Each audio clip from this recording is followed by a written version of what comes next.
Rising seas, shrinking ice caps, deadly floods, fires, and droughts. These aren't just future nightmares, but today's reality in many parts of our fast-warming world.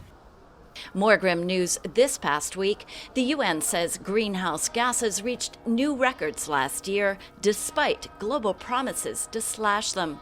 Even if governments meet their current pledges, emissions may soar in the decades ahead to triple the 1.5-degree limit scientists say is crucial to avoid the most extreme effects. The thing is that today the science is really clear. We have a maximum 10 years to act to fight global warming, and all scientists say that we are in a climate and biodiversity crisis.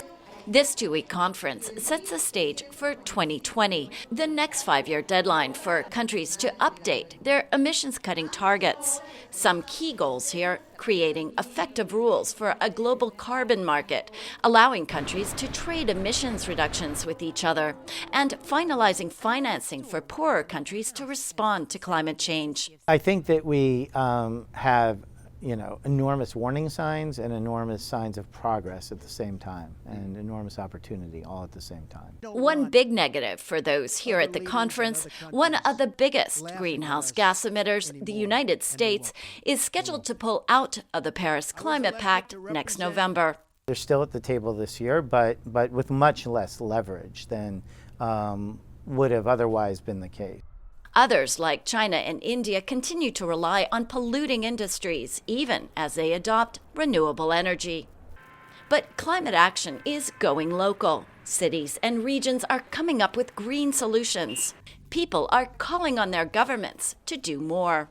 The good news is that there is raising awareness, especially from young generations, on the fact that we can act and we have all the solutions to act. The European Union is proposing a so-called Green Deal to make the region carbon neutral by 2050. Dozens of countries elsewhere have also pledged to increase their emissions-cutting goals.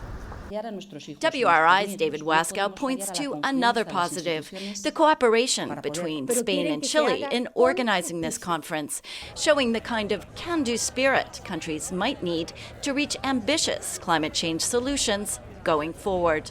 For VOA News, Lisa Bryant, Madrid.